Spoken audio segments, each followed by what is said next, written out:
Big Brother, mainstream media, government cover-ups. You want answers? Well, so does he. Live from Austin, Texas, broadcasting worldwide, it's Alex Jones.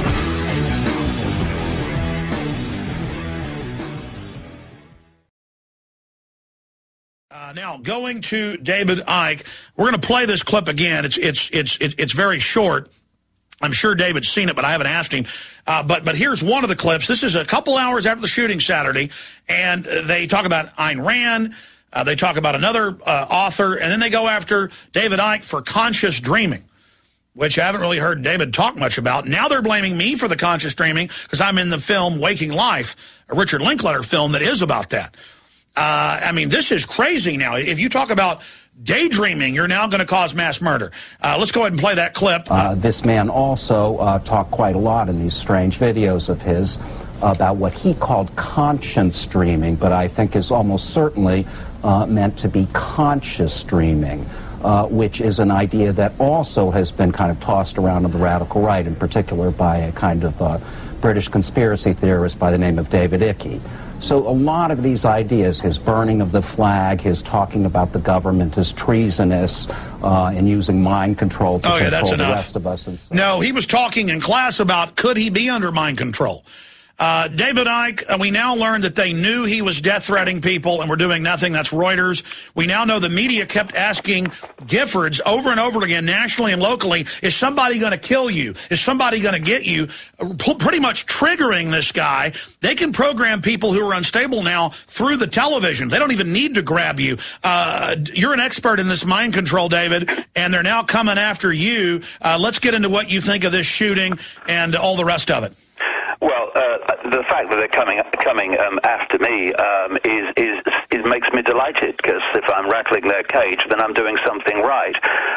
The whole scenario is ludicrous, but perfectly predictable, because we've reached a point now where they are so desperate to push this agenda forward as fast as possible before the wake-up that's happening gets to a point where it brings it to an end, that the excuses now are getting more and more ludicrous. They're not even paying lip service to any even fake substance.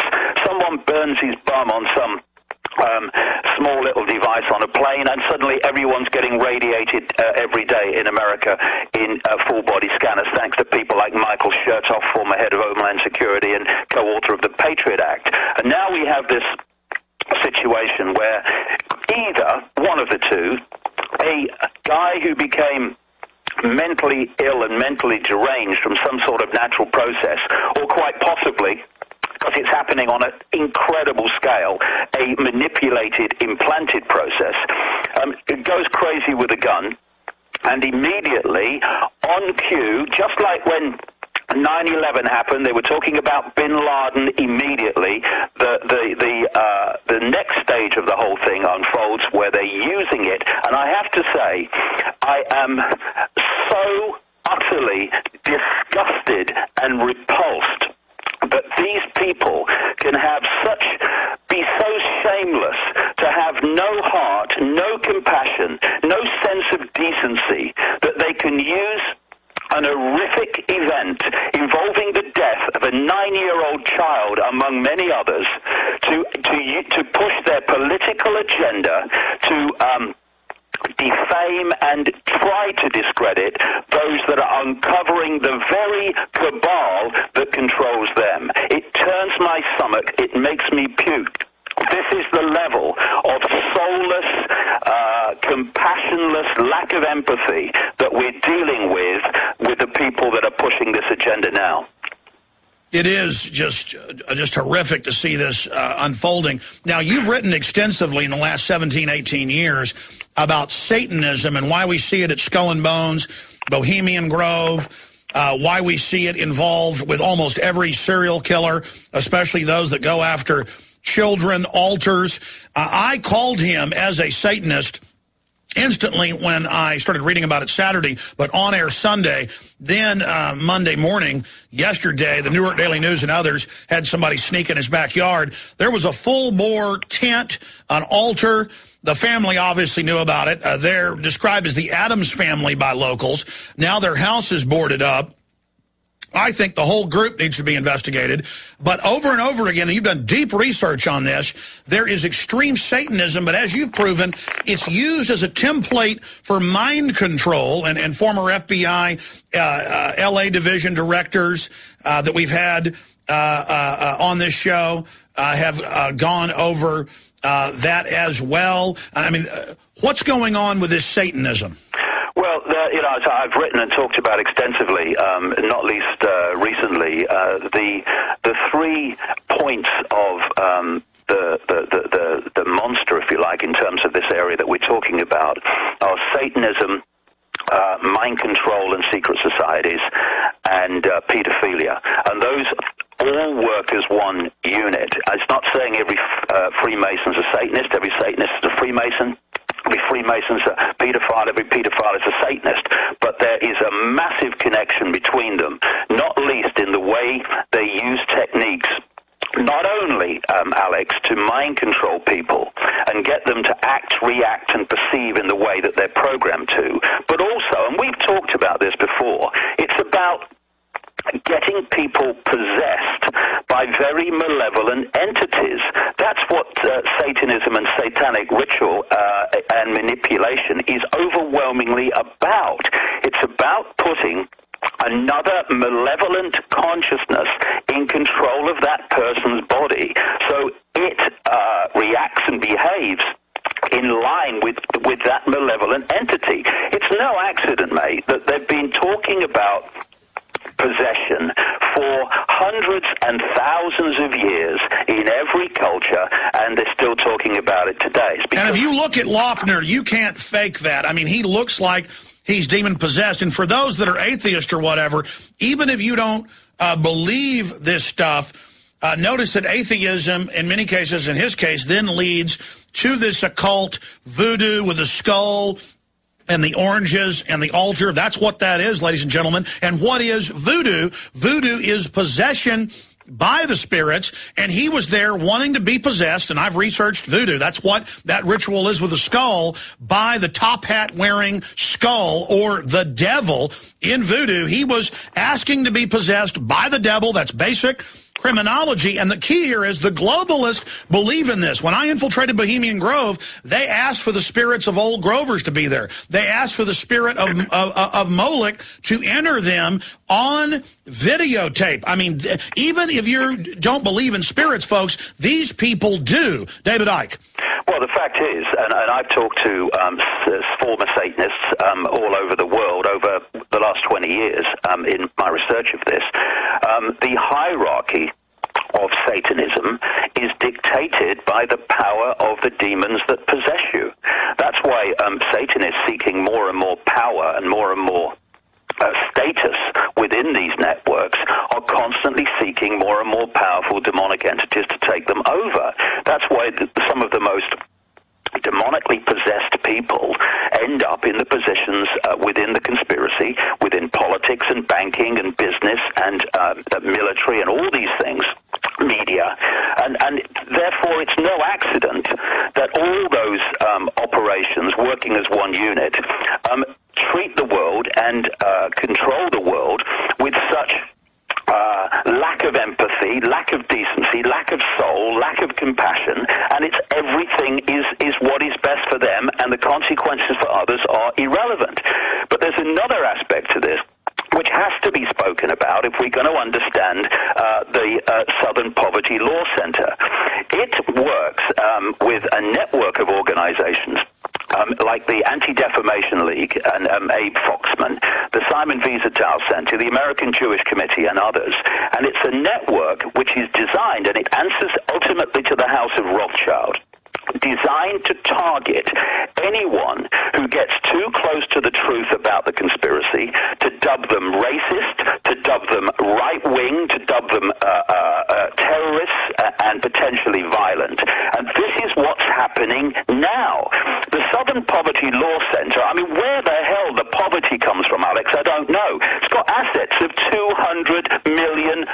Mark Potok, this guy, Botox, whatever his name is, $144,000 a year.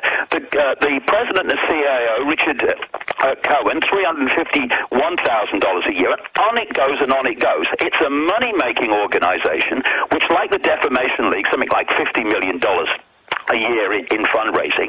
It uses fear and it uses the threat of the far right to get people to fund it to enormous amounts of money and to keep that funding going. And also to do the job its masters put these organizations. And then they train the police. And then they train the police. People and dub anyone getting close to the truth as far right and all the rest of it that was been coming out since this terrible event in Arizona. But, I mean, now they're attacking you, Ayn Rand? I mean, what's so threatening about Ayn Rand? Well, what's threatening about anybody, Alex, is if they're getting close to uncovering the truth. And it is no accident whatsoever that they've turned their attentions to me.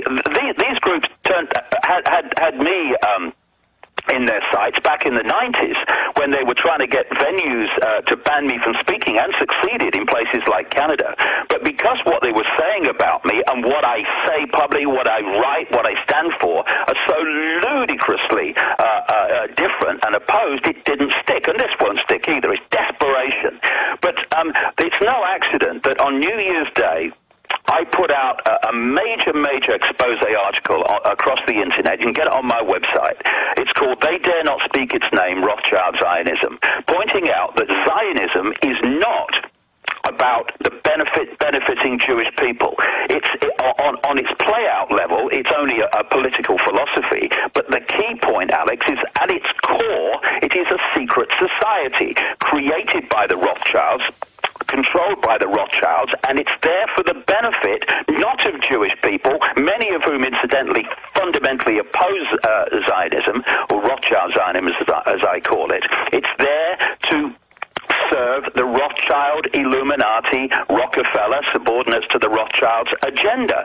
And therefore, these organizations have seen that, where I show the staggering ratio of Rothschild Zionist agents in government in key positions before, during, and after 9/11, etc. And suddenly that goes out, and bingo, they start turning their attentions on me through the Southern Poverty Law Center. I'm delighted because it means it's having an effect. And if they think they're going to shut me up, well, they can try for the rest of their lives. It ain't going to happen. We have to stand up to these people, and we have to open our eyes to some of the agendas and the people behind them and what's really going on. All these organizations, Alex, the Anti-Defamation League, Southern Poverty Law Center, Simon Wiesenthal Center, they all say they're human rights organizations. When they are taking away human rights and even helping to write legislation to take away basic human rights, the Anti-Defamation League actually makes its money and also does its business by defaming people. It's Orwellian. No, I know. They're constantly attacking yours truly. We got to go to break, David. We'll come back and continue along this line and get back also into the mass shooting and where you see this going.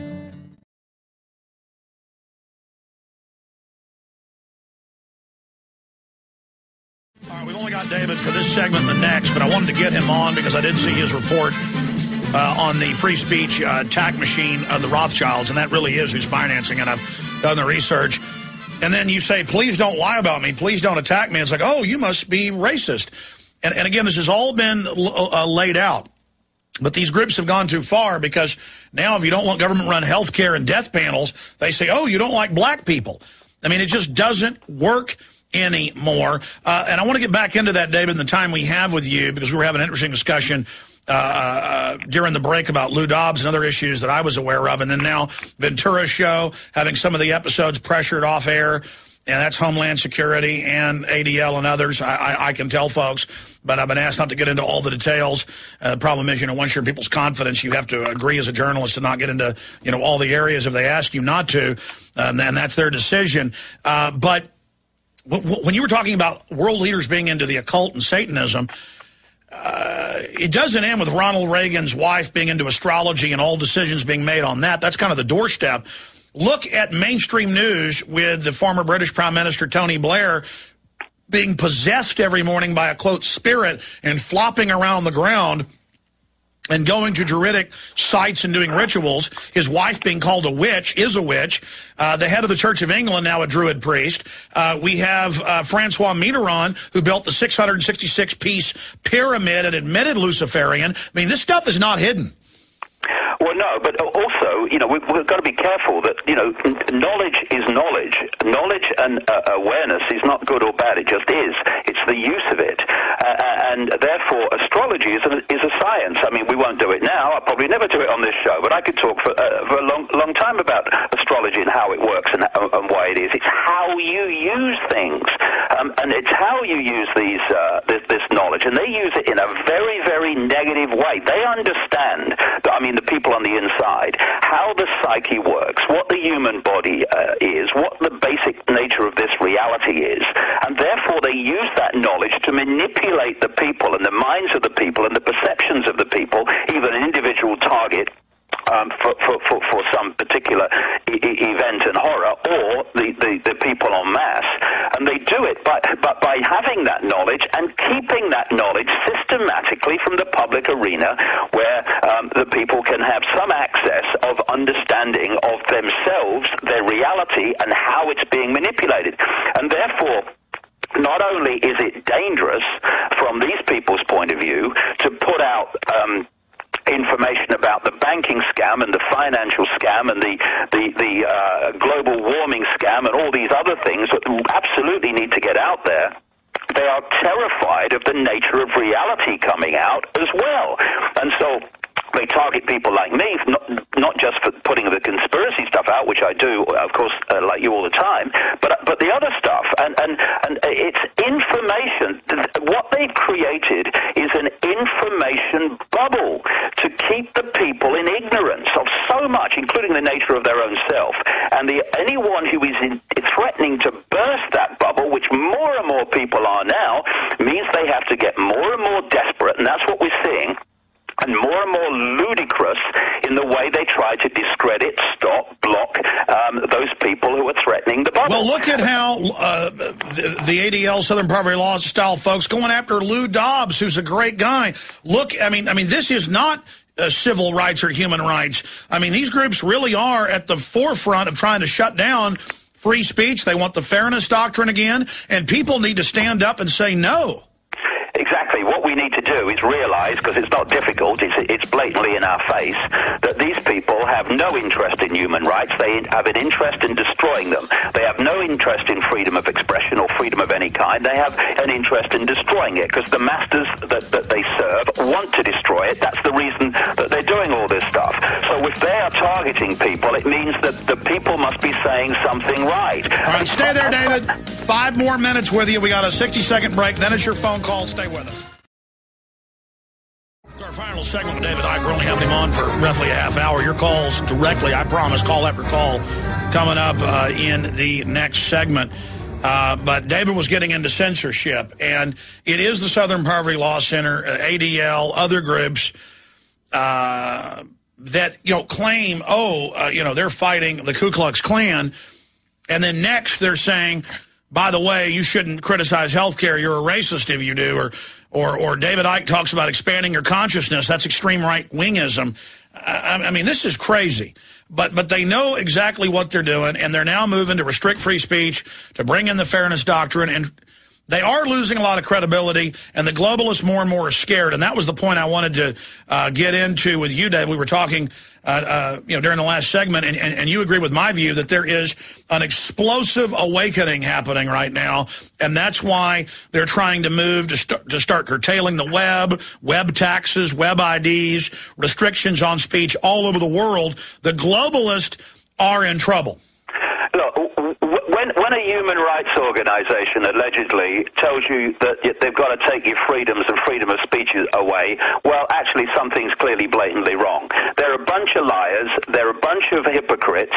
And we've got the Anti-Defamation League that claims to be a human rights organization standing up for people's rights and all the rest of it.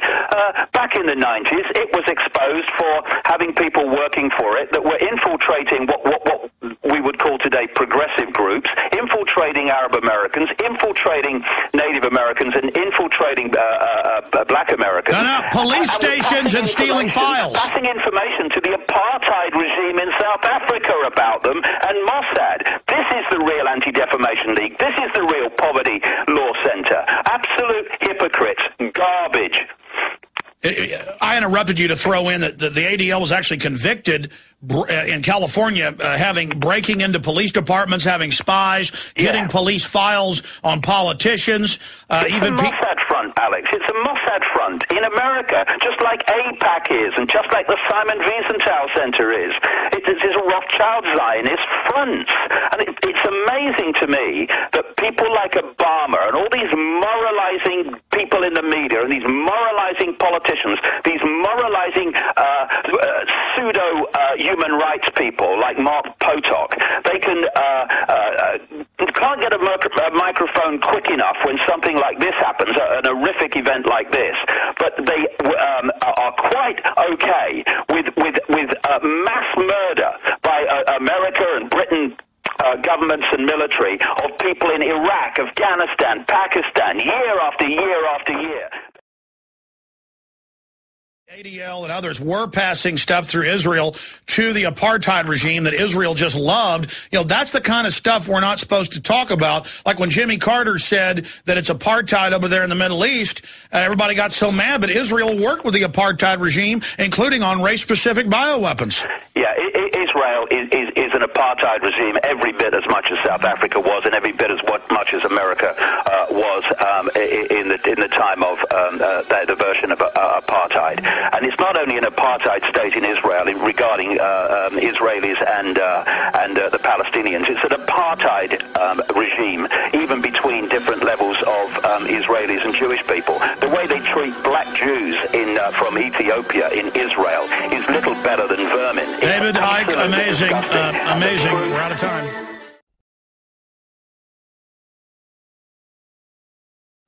Visit Infowars.com and PrisonPlanet.com. When you're on the site, you can also tune in 24 hours a day to my daily radio broadcast. There's also a free iPhone app to listen to the syndicated radio show when and where you want.